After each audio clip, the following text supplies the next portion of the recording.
नमो नमः। षष्ठकक्षाया रुचिरा भाग प्रथम इति पाठ्यपुस्तकस्य शिक्षणे स्वागतम्। अद्य वयं द्वितीयं पाठं पठामः। आज हम कौन सा पाठ पढ़ने वाले हैं? दूसरा। और उससे पूर्व कौन सा पढ़ा था? प्रथम पाठ। क्या नाम था उस प्रथम पाठ का? शब्द परिचय प्रथम। और आज के पाठ का नाम क्या है? शब्द परिचय द्वितीय। तो कुछ नया ही होगा इसमें। पाठस्य नाम अस्ति शब्द परिचय द्वितीय। पाठः अयम् आकारांत स्त्रीलिंग शब्दानां विषये अस्ति। कौन से शब्दों के विषय में है यह पाठ? आकारांत स्त्रीलिंग। और उससे पूर्व, इस पाठ से पूर्व जो शब्द परिचय प्रथम पाठ था वो किन के विषय में था? अकारांत पुल्लिंग। किन के विषय में था? अकारांत पुल्लिंग। याद आया आपको? शुनकः, शौचिकः पढ़े थे शब्द। ये पाठ किन के विषय में है? आकारांत स्त्रीलिंग। ये हम पहले भी जान चुके हैं कि संस्कृते त्रिविधाः शब्दाः सन्ति। संस्कृत में 3 प्रकार के शब्द होते हैं, पुल्लिंग, स्त्रीलिंग और नपुंसकलिंग। पुल्लिंग शब्द हम पूर्व अध्याय में पढ़ चुके हैं और हम आज के अध्याय में पढ़ने वाले हैं स्त्रीलिंग शब्द। ये देखिए कुछ स्त्रीलिंग शब्द दिए हुए हैं, देखिए इनको। छात्रा, अध्यापिका, समान चीज़ देखना आप। समान चीज़ इनमें क्या है? सबके अंत में आ सब में बड़े आ की मात्रा है सबके अंत में। छात्रा, अध्यापिका, दोला, घटिका, पेटिका, प्रयोगशाला, लेखिका, गायिका, नौका सबके अंत में है। ये सारे शब्द कैसे हैं? आकारांत। क्या हैं ये सारे शब्द? आकारांत। अब ये आकारांत क्या है? आकारांत अर्थात आकार। आकार आ है अंत में जिसके, आ का उच्चारण है अंत में जिसके, वो शब्द क्या होते हैं? आकारांत। आकारांत स्त्रीलिंग वे शब्द हैं जिन स्त्रीलिंग शब्दों के अंत में आवर्ण होता है। कौन सा वर्ण? आवर्ण। जैसे आ, चटका का वर्ण विच्छेद देखिए, च अ, ट अ, क आ। इस प्रकार क्या बन गया ये? च ट का, चटका। इस प्रकार इस शब्द के अंत में आवर्ण है, अतः यह शब्द कैसा है? आकारांत स्त्रीलिंग शब्द है। इससे पूर्व क्या थे अपने? अकारांत पुल्लिंग। इनको समान भाव से रख करके, समान को दृष्टिगत एक दूसरे से तुलना करते हुए पढ़िएगा, तभी आपको अच्छे से क्लियर हो पाएगा कि अकारांत पुल्लिंग शब्द कौन से थे और आकारांत स्त्रीलिंग शब्द कौन से हैं। अंतर क्या है दोनों में? उधर अंत में क्या, किस वर्ण का उच्चारण था? अ। और यहाँ किस वर्ण का उच्चारण है अंत में? आ। और भी शब्द दिए हैं आपके देखने के लिए आकारांत स्त्रीलिंग के, इनको देखिएगा। सूचिका, इनका हिंदी मीनिंग भी है। सूचिका सुई, पिपीलिका चींटी, कुंचिका चाबी।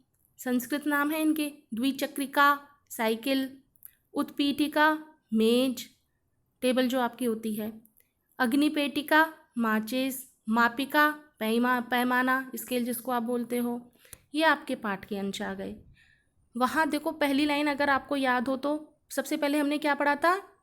अकारांत पुल्लिंग में एषः कः, यह क्या है। यहाँ हम स्त्रीलिंग के लिए क्या पढ़ रहे हैं उस उच्चारण को? एषा। क्या पढ़ रहे हैं? एषा। पुल्लिंग में क्या होता है वह शब्द? एषः। पास में जो स्थित वस्तु है उसके लिए हम निकटस्थ स्थित वस्तु, उसको बताने के लिए हम क्या प्रयोग करते हैं? हम एषः पुल्लिंग में और एषा स्त्रीलिंग में। एषा का, यह क्या है। एषा दोला, यह झूला है। चित्र में देखो, झूला को संस्कृत में क्या बोलते हैं?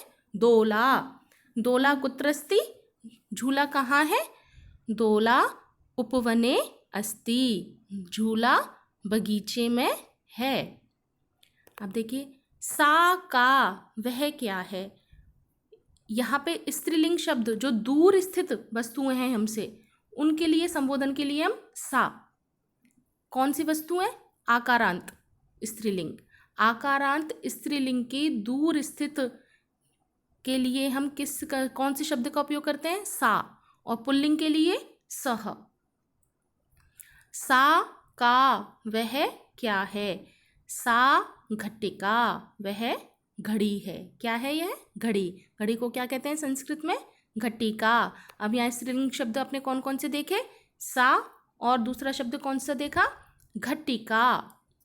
घटिका किम सूचयति, घड़ी क्या सूचित करती है, घटिका समयम सूचयति, घड़ी क्या बताती है, समय बताती है। एते के, ये दोनों कौन हैं, ये एते ये दोनों कौन हैं। किम एते कोकिले, क्या ये दो कोयल हैं, ना एते चटके, नहीं ये दो चिड़िया हैं, गौरैया हैं। चटके किम कुरुतः, ये दोनों गौरैया हैं, किम कुरुतः क्या करती हैं। एते विहरतः, ये दोनों फुदक रही हैं, चल रही हैं। ते के, वे दोनों कौन हैं, दूर है, वे दोनों कौन हैं। चित्र में देखिए किन के लिए बोल रहा है ये, वे दोनों कौन हैं। ते चालिके स्तः, वे दोनों महिला ड्राइवर हैं। अब पुरुष ड्राइवर को क्या बोलेंगे संस्कृत में, चालकः।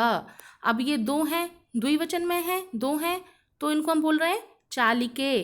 और पुल्लिंग में होता तो याद करो, चषकः चषकौ चषकाः, तो क्या बनता, चालकः चालकौ चालकाः। अब ये महिलाओं का पुल्लिंग स्त्रीलिंग में सा ते ताः, तो क्या बनेगा, चालिका चालिके चालिकाः, द्विवचन में चालिके। ते चालिके स्त, वे दो महिला ड्राइवर हैं। ते किम कुरुतः, वे दोनों क्या करती हैं। ते वाहनम चालयतः, वे दोनों वाहन चलाती हैं। एताः काः, यह सब क्या हैं। एताः स्थालिकाः, यह सब थालियाँ हैं। किम एताः गोलाकाराः, क्या ये सब गोलाकार की हैं। आम, हाँ, जैसे हम इंग्लिश में बोलते हैं ना यस, संस्कृत में हम क्या बोलते हैं, आम, हाँ। एताः गोलाकाराः एव, यह सब गोल आकार की ही हैं।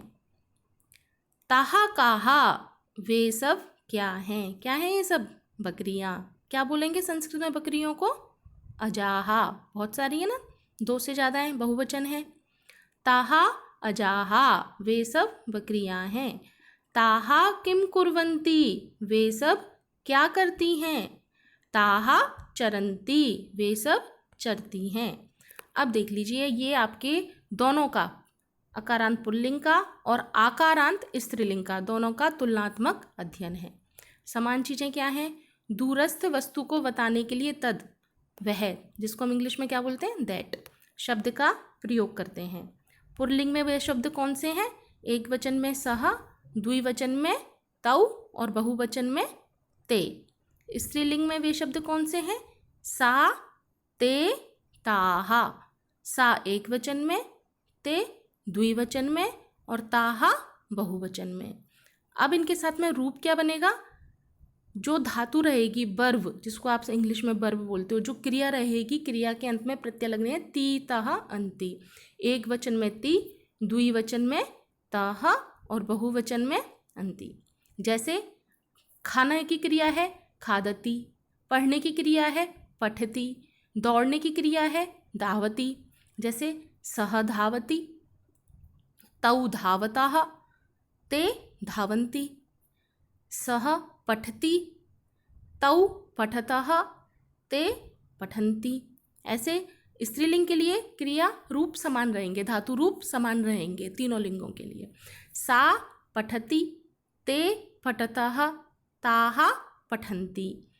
ये किसके लिए था सह का प्रयोग, सह और सा का दूरस्थ वस्तु को बताने के लिए। और निकटस्थ पास में स्थित के बताने के लिए हम किसका यूज करेंगे, किसका उपयोग करेंगे, एषः। पुल्लिंग में एषः और स्त्रीलिंग में एषा। एषः एक वचन में, एतौ द्विवचन में, एते बहुवचन में। स्त्रीलिंग में ये क्या हो जाएंगे, एषा एक वचन में, एते द्विवचन में, एताः बहुवचन में। धातु रूप समान रहेंगे। एषः लिखति, एषः पठति, एषः धावति, एषः चलति। आपकी कोई भी क्रिया रहेगी उसमें अंत में एक वचन के साथ में ती आएगा, द्विवचन के साथ में तह आएगा और बहुवचन के साथ में अंति आएगा। अब आपको जो करना है, क्या करना है, एक तो पाठ को ध्यान से सुनना है, पढ़ने का प्रयास करना है और उसको पढ़ करके सुन करके इस पाठ में जो एक वचन, द्विवचन और बहुवचन जो तीनों दिए गए हैं वो पहचान करके क्रियाएं लिखना है। जैसे उसका था चालयन्ति, चालयतः, महिला ड्राइवर का था ना, वाहनम चालयतः, और गौरैया का क्या था, वो आप इसमें ढूंढेंगे और केवल क्रियाएं, एक वचन की ये क्रियाएं हैं, द्विवचन की ये क्रियाएं हैं और बहुवचन की ये। जैसे एक वचन का मैं वो उदाहरण दे देती हूँ आपको। सूचयति घटिका के साथ आता ना, घटिका समयम सूचयति, घड़ी समय को सूचित कर रही है। द्विवचन का हमने देख ही लिया, चालयतः, और बहुवचन का चरन्ति, अजाहा चरन्ति। तो क्रिया क्या रही केवल इसमें, चरन्ति। तो आप एक वचन, द्विवचन, बहुवचन इस 3 कॉलम बनाएंगे। उनके नीचे एक वचन के नीचे एक वचन वाली सारी क्रियाएं, द्विवचन के नीचे द्विवचन वाली और बहुवचन के नीचे बहुवचन वाली क्रियाएं लिखेंगे और मुझे प्रेषित करेंगे। धन्यवाद। आपका दिन मंगलमय हो।